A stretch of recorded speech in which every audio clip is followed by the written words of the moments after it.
السلام علیکم، میرے چینل پہ خوش آمدید۔ سبزیاں توڑنے میں پھر ان کو ٹوکری میں احتیاط سے رکھنے میں اس کو 2 گھنٹے سے زیادہ لگ گئے۔ شکر ہے کچھ دن کا کام تو سمٹ گیا۔ اس نے سوچا چلو بچوں گھر چلیں۔ اس نے کھیت میں بھاگتی اپنی بچیوں کو آواز لگائی، بس امی تھوڑی دیر اور، ان کا ابھی تھوڑا کھیلنے کا ارادہ تھا۔ اس نے ٹوکری زمین پر رکھ دی۔ تھکن سے اس کا برا حال تھا۔ اس نے آس پاس نظر دوڑائی۔ چند قدم کے فاصلے پر کسی نے درخت کے ساتھ چارپائی کھڑی کر کے لگائی ہوئی تھی۔ اس نے آہستہ سے چارپائی بچھائی۔ چلو میں ذرا کمر سیدھی کر لوں۔ چارپائی پر دراز ہو کر اس نے اپنی چادر اچھی طرح اوڑھ لی۔ گاؤں کی اکلوتی مسجد سے مغرب کی اذان کی آواز اس کے کانوں میں پڑی تو وہ گھبرا کر اٹھ بیٹھی۔ اتنی دیر ہو گئی، مجھے تو پتہ بھی نہیں چلا۔ ہر طرف اندھیرا پھیلنے لگا تھا۔ اسما، سیما، اس نے بچیوں کو آواز لگائی۔ وہ تینوں اپنی ہم عمر سہیلیوں کے ساتھ برآمد ہو گئی۔ کتنی دیر ہو گئی، مجھے اٹھایا کیوں نہیں؟ اب جلدی گھر چلو، کھانا بھی تیار ہے۔ بچیوں نے سہیلیوں کو الوداع کیا۔ اس نے اپنی ٹوکری سر پر رکھی اور تینوں کھیتوں سے گزرتی اپنے گھر لوٹ آئی۔ لوٹ کر وہ تیزی سے کھانا بنانے میں لگ گئی۔ صبح سبزیاں امیرہ کے گھر پہنچا دوں گی۔ اس نے پروگرام بنایا۔ سبزیاں کاشت کرنا، کچھ اپنے استعمال کو رکھنا اور کچھ فروخت کر دینا۔ اس کا چھوٹا سا بزنس تھا۔ اس کے اور اس کی بچیوں کے کچھ اخراجات پورے ہو جاتے تھے۔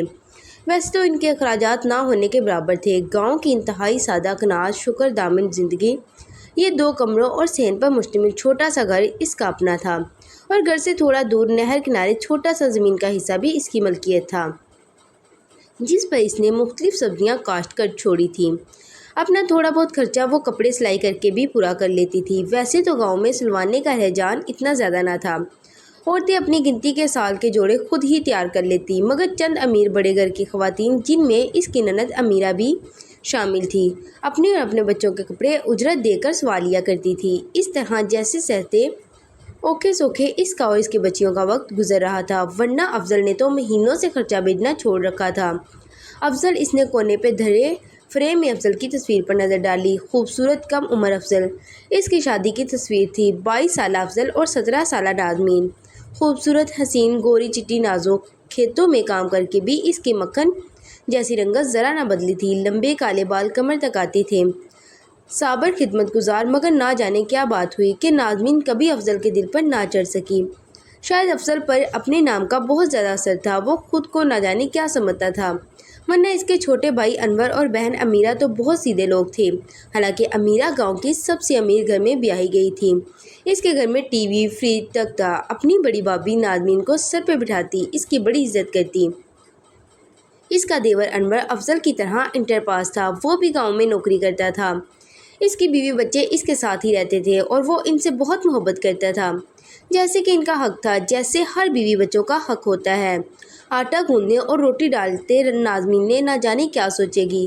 افضل اس کے سگے تایا کا بیٹا تھا۔ وہ اس کی پیدائش کی منگ تھی اور 17 سال کی ہوتے ہی اس کی شادی افضل سے کر دی گئی۔ مگر شادی کے 10 سالوں میں 3 بیٹیاں تو ضرور ہو گئی، مگر افضل اس سے محبت نہ کر سکا، بلکہ گزرتے وقت کے ساتھ اس سے مزید دور ہوتا گیا۔ ایک تو اس کو شہر کی لڑکیاں پسند تھیں، پڑھی لکھی، ماڈرن، اور پھر اس کو بیٹے کا بہت ارمان تھا، مگر سیدھی سادی نازو نے نہ تو کسی کو بیٹا دے سکی، اس کے دل پر کبھی راج بھی نہ کر سکی۔ جب تک نازو کے تایا زندہ تھے وہ اس کا باپ کی طرح خیال رکھتے تھے۔ انہوں نے افضل کے اعتبار چند سالوں میں ہی باپ لیے تھے، اور تو کچھ ان کے پاس بس میں نہ تھا۔ انہوں نے گاؤں کے چند لوگوں کے سامنے یہ گھر اور نہر والی زمین نازو کے نام کر دی۔ تایا کے گزر جانے کے بعد افضل کو جیسے چھٹی مل گئی۔ وہ پہلے گاؤں کے قریب نوکری کرتا تھا اور ہر ہفتے گھر آ جاتا تھا۔ پھر اس نے کئی دن آنا چھوڑ دیا۔ مہینوں خرچہ نہ دیتا، بچوں سے یا ان کی ضرورتوں سے اس کا کوئی سروکار نہ تھا۔ پھر اچانک اس نے گاؤں سے اتنے دور سندھ میں کسی شوگر مل میں نوکری کر لی۔ سندھ کیا، وہ شہر ان کے گاؤں سے اتنا دور تھا کہ ٹرین سے آنے جانے میں 2 دن اور 1 رات لگ جاتے تھے۔ اب وہ مہینوں شکل نہ دکھاتا، کبھی خرچہ کے نام پر نازو کے ہاتھ پر مختصر رقم تھماتا اور بس۔ تھک ہار کر نازو ہمت کر کے اٹھی۔ اس نے اپنی زمین پر سبزیاں کاشت کرنا شروع کی۔ اپنی نند امیرہ، اس کے بچوں اور چند عورتوں کے کپڑے سینا شروع کر دیے۔ اس کا گزارا ہونے لگا۔ چند اڑتی خبریں افضل کے متعلق آنا شروع ہوئیں کہ اس نے شہر میں دوسری شادی کر لی ہے۔ روٹی ڈال کے نازو نے اٹھنے کی کوشش کی، مگر اس کا جسم جیسے پتھر ہو گیا ہو۔ اسما، سیما، اس نے بامشکل آواز دی۔ بچیاں بھاگی چلی آئی۔ کیا ہوا امی؟ نازو کے کندھے اتنے بھاری ہو گئے تھے جیسے پرمنو بوجھ ڈال دیا ہو۔ بچیاں اس کو تقریباً گھسیٹتے کمرے میں لے گئی اور بستر پر ڈال دیا۔ اپنی حالت اس کی سمجھ سے باہر تھی۔ یہ مجھے آج کیا ہو گیا، اس نے سوچا، اگر مجھے کچھ ہو گیا تو میری بیٹیوں کو کون دیکھے گا۔ اس خیال نے اس کی جان نکال دی۔ نہ جانے کب اس کو نیند نے آ لیا۔ صبح اس کی سائمہ بیٹی اپنی پھپھو امیرہ کو بلا لائی۔ کیا ہوا بھابھی، خیر تو ہے؟ امیرہ پریشان ہو گئی۔ پتہ نہیں نازو کی آنکھوں سے آنسو باہر نکل آئے۔ کل کھیت میں سبزیاں توڑنے میں دیر ہو گئی، واپس آئی تو جسم اتنا بھاری ہو گیا کہ مجھے کیا بتاؤں، ہلا تک نہیں جا رہا تھا۔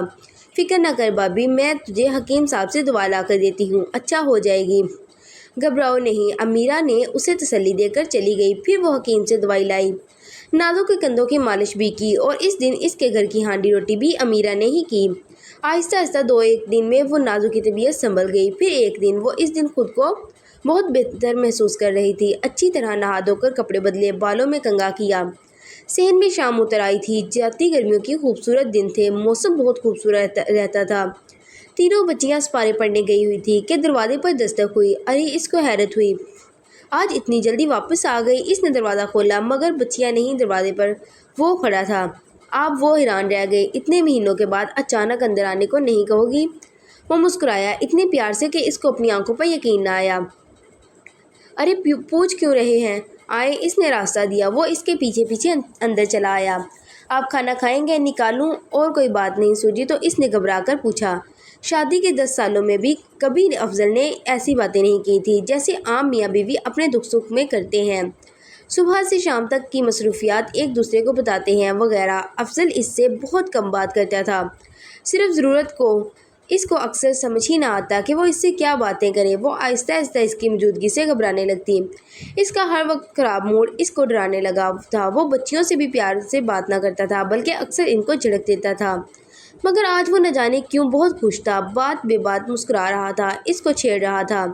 یہ لال جوڑا کیوں پہنا ہے؟ افضل نے بہت پیار سے پوچھا۔ تمہیں الہام تو نہیں ہوا تھا کہ میں آنے والا ہوں؟ وہ حیرت سے اس کو دیکھ کر رہ گئی۔ یہ وہی افضل ہے؟ آج سورج کہیں اور سے تو نہیں نکلا؟ بچیاں گھر آئی تو وہ بھی کچھ حیران ہوئی اور کچھ خوش ہو گئی۔ ابو جی، آپ تو سویرے والی ٹرین سے آتے ہو نا، آج شام میں کیسے آئے؟ انہوں نے پوچھا۔ اصل میں آج میں بس سے آیا ہوں، نئی بس سروس شروع ہوئی ہے، جلد پہنچا دیتی ہے، اس نے وضاحت دی۔ آپ کوئی سامان بھی نہیں لائے؟ آپ کے کپڑے وغیرہ؟ میں اصل میں آفس کی ضروری کام سے قریب شہر میں آیا تھا، تمہاری یاد آئی تو ملنے آ گیا، افضل نے شرارت سے اس کے قریب ہوتے ہوئے کہا۔ اس رات افضل بہت دیر تک جاگتا رہا۔ شادی کے بالکل شروع کے دنوں کے علاوہ نازو کو یاد نہیں پڑتا کہ افضل نے کبھی اس سے اتنی دیر تک جا کر باتیں کی ہوں، وہ بھی پیار بھری باتیں۔ وہ جیسے کوئی خواب دیکھ رہی تھی، خوبصورت خواب۔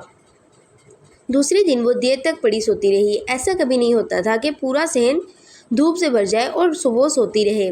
شاید کل پوری رات جاگنے کا اثر تھا۔ امی، سائمہ نے پکارا۔ ابو جی کہاں ہیں؟ امی ہیں؟ وہ حیران ہو گئی۔ کیا گھر میں نہیں ہیں؟ نہیں تو وہ صبح صبح سے ہی نکل گئے۔ وہ کام واپس چلے گئے؟ تو کیا افضل واپس چلا گیا؟ اس کو بتایا بھی نہیں، شاید اس کو اٹھانا مناسب نہ سمجھا ہو، وہ سوچ کر رہ گئی۔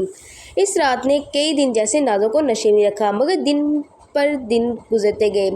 پھر افضل نے کوئی رابطہ نہ کیا۔ پھر ایک دن اس کی طبیعت بگڑ گئی، الٹی پر الٹی، چکر پہ چکر، وہ بری طرح گھبرا گئی۔ کیا پھر سے تم؟ تینوں بچیاں تھوڑی سمجھدار ہو گئی تھی، اپنا کام خود کرنے لگی تھی، ایسے میں پھر چھوٹا بچہ، اور اب تو وہ کھیتوں میں کام کرتی تھی، سلائیاں کر کے تھک جاتی تھی، اب کیسے وہ اتنی مشقت اٹھائے گی؟ وہ سوچ کر ہلکان ہو رہی تھی، مگر ایک پیارا سے خیال اس کے ذہن سے ٹکرایا۔ ہو سکتا ہے اس بار بیٹا ہو جائے۔ افضل کو کتنا ارمان ہے بیٹے کا، اور اس کے بھی بڑھاپے کا سہارا بن جائے گا۔ وہ مطمئن ہو گئی، وقت کا کیا ہے، گزر ہی جائے گا۔ یہاں 3 بچیاں پیدا کی ہیں اور ایک اور صحیح، مگر گزرتے دنوں سے ثابت کیا کہ یہ اتنا آسان نہ تھا۔ طبیعت تو اس کی تینوں بچیوں کی مرتبہ بھی بہت خراب رہی تھی۔ پورے 9 مہینے الٹیاں جان نہیں چھوڑ رہی تھی، مگر اس مرتبہ تو جیسے جسم میں جان ہی نہ رہی ہو۔ وہ تو جیسے اٹھنے تک سے محتاج ہو گئی تھی۔ گھر کے کام تو جیسے تیسے بچیاں کر لیتی تھیں، مگر سلائی اور پھر کھیت وہ بوکھلا گئی۔ اوپر سے افضل کا کوئی پتہ نہ تھا۔ اس رات کے بعد تو جیسے وہ بھول ہی گیا تھا کہ اس کی کوئی بیوی بچے بھی موجود ہیں۔ تو فکر نہ کر بھابھی، امیرہ اس کو تسلی دیتی، میں تجھے شہر لے کر چلوں گی، کسی بڑے ڈاکٹرنی سے دعا لے کر دوں گی، لگتا ہے اس بار تجھے اللہ بیٹا دے ہی دے گا۔ بیٹا؟ وہ سب تکلیف بھول کر مسکرانے لگتی۔ امیرہ اس کو شہر تو نہ لے جا سکی، مگر باقاعدہ اسے ایک بڑی رقم اس کے ہاتھ میں تبادلہ دیتی۔ امیرہ اب ایسے نہ کر، نازو شرمندہ ہوئی۔ لے بھابی اس میں کیا ہے، مجھے نہیں پتا کہ میرا بھائی تجھے کتنا تنگ کرتا ہے، مہینوں خبر نہیں لیتا، یہ تو میرا فرض ہے، ورنہ ابا جی کو کیا منہ دکھاؤں گی۔ امیرہ آنکھوں میں آنسو بھر لاتی، مجبوراً نازو وہ مدد لے لیتی کیونکہ ان دنوں اس سے بالکل اوپر کے کام نہیں ہو رہے تھے۔ اس کا جسم بے حد بھاری ہو گیا تھا، وہ تو جیسے چلنے پھرنے سے بھی محتاج ہو گئی تھی۔ اس مرتبہ کہیں جڑواں تو نہیں ہے، اس کے کہیں بڑے پیٹ کو دیکھ کر عورتیں تبصرہ کرتی۔ گھسٹ گھسٹ کر آخرکار یہ وقت گزر ہی گیا اور وہ گھڑی آ ہی گئی۔ امیرہ حسب پروگرام اس کے پاس ہی ٹھہری ہوئی تھی۔ درد شروع ہونے پر اسما بھاگ کر خیرن دائی کو بلا لائی، مگر ساری رات اور پھر آدھا دن گزر گیا۔ نازو درد سے نڈال ہوتی رہی۔ دائی کوشش کر کے تھک گئی مگر بے سود، لگتا ہے شہر لے جانا پڑے گا، شاید آپریشن کرنا پڑے۔ خیر نے اطلاع دی۔ درد سے تڑپتی نازو اور پریشان ہو گئی۔ شہر تو یہاں سے بہت دور ہے، اتنا خرچہ اور پیچھے بچیاں اکیلے اتنے دن کیسے، یا اللہ تو میری مدد کر۔ نازو نے دل سے دعا دی اور پھر شکر ہے دائی خیرن کی فاتحانہ آواز سنائی دی، مبارک ہو بیٹا ہوا ہے۔ امیرہ خوشی سے بے حال تھی، کمرے میں داخل ہوئی۔ مبارک ہو بھابی، میں نہ کہتی تھی، اس بے حال پڑی نازو سے کہا۔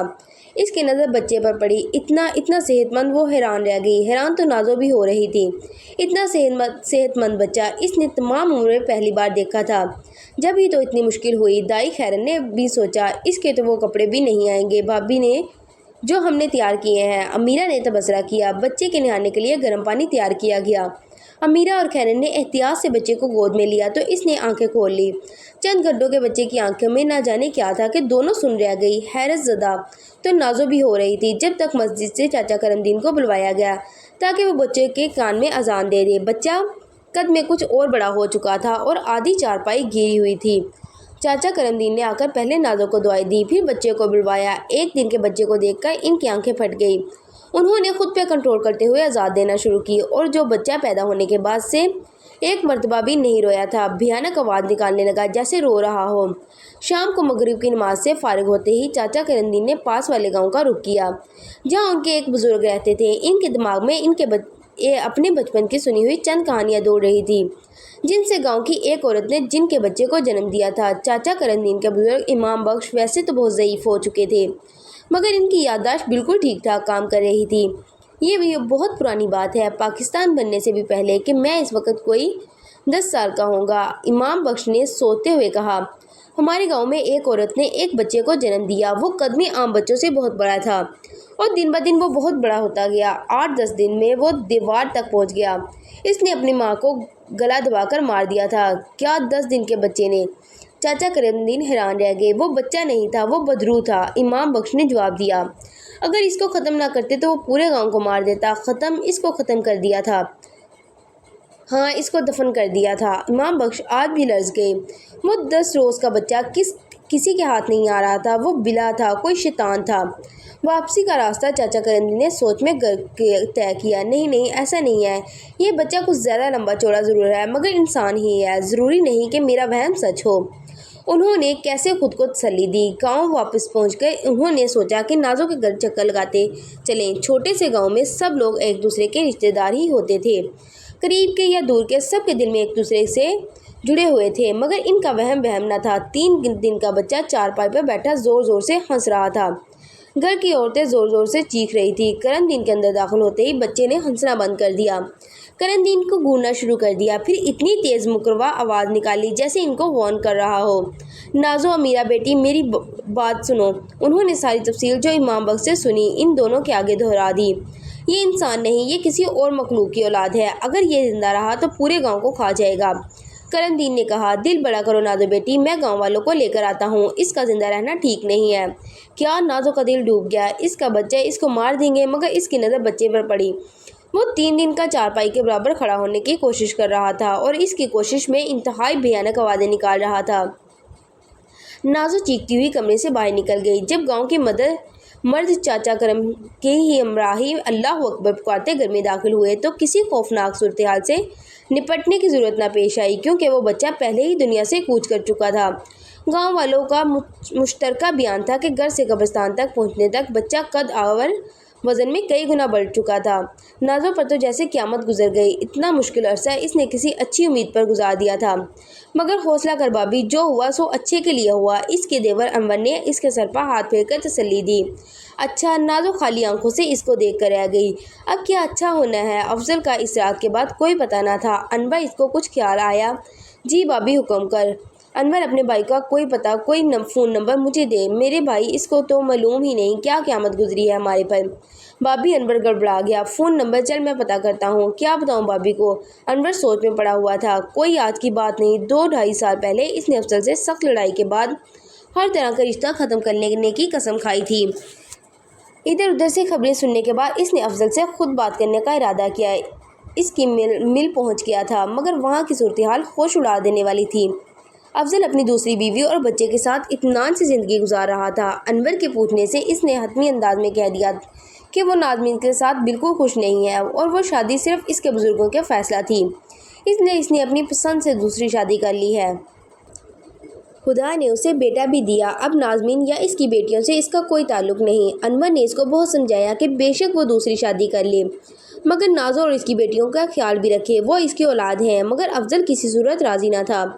تو نازمین کو بتا دے کہ میں اب اس سے کوئی تعلق نہیں، وہ میرا انتظار نہ کرے۔ اگر تیرا بھابھی سے تعلق نہیں تو یاد رکھ، میرا تجھ سے اب تعلق نہیں، میرا تیرے ساتھ اب جینے مرنے کا ہر رشتہ ختم سمجھ۔ انور غصے میں بھرا یہ کہہ کر چلا آیا تھا، اور اتنے عرصے میں اس کا افضل کے ساتھ کوئی رابطہ نہیں ہوا تھا۔ جب اس کو اپنی بیوی کی زبانی معلوم ہوا تھا کہ افضل پچھلے دنوں گاؤں اپنے گھر آیا تھا اور وہ نازو امید سے ہو گئی تھی، تو اس کو بہت خوشی اور اطمینان ہوا تھا۔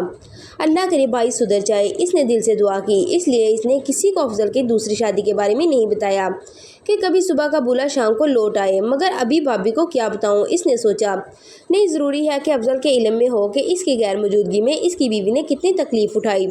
اس نے اپنی ڈائری سے افضل کی ماں کو مل کا فون نمبر کاغذ پر اتارا۔ لے بھابھی، دے دو بھائی کو اطلاع۔ نازو نے فون نمبر تھام لیا۔ چند دن پہلے ہی امیرہ کے گھر فون لگ گیا تھا۔ پہلے تو گاؤں والوں کو فون کے سلسلے میں گاؤں سے باہر جانا پڑتا تھا۔ لے بھابھی، امیرہ نے اپنے شوہر سے سیکھے گئے طریقے کے مطابق فون نمبر ملا کر نازو کو دے دیا۔ کر لے بھائی سے بات آرام سے، میں تیرے لیے چائے لاتی ہوں۔ وہ کمرے سے باہر نکل گئی۔ نازو نے فون تھام لیا۔ اس کا دل تیزی سے دھڑک رہا تھا۔ ہیلو۔ رابطہ ملنے پر اس نے کہا، جی مجھے افضل حسین سے بات کرنی ہے۔ افضل حسین؟ اور سیر افضل حسین؟ دوسری طرف آواز میں شدید حیرانی آ گئی۔ آپ کون بول رہی ہیں؟ جی میں ان کی نہ جانے کیوں بیوی بولتے ہوئے نازو کو شرم آ گئی۔ میں ان کے گھر سے بات کر رہی ہوں۔ تو وہ آپ کو ابھی تک اطلاع نہیں پہنچی؟ ادھر سے پوچھا گیا۔ کیسی اطلاع؟ نازو کو گھبراہٹ ہونے لگی۔ دیکھیں جی، افضل حسین صاحب کا تو کوئی 1.5 سال پہلے انتقال ہو گیا تھا۔ اچانک؟ کیا؟ نازو پر جیسے چھت آن گری۔ ان کا تو شاید ہارٹ فیل ہو گیا تھا، بیٹے بٹھائے ہی ختم ہو گئے تھے۔ ان کی مسز اپنے بھائی کے ساتھ ڈیڈ باڈی لے گئی تھی، مگر کیا انہوں نے گاؤں اطلاع نہیں دی؟ Mrs dead body?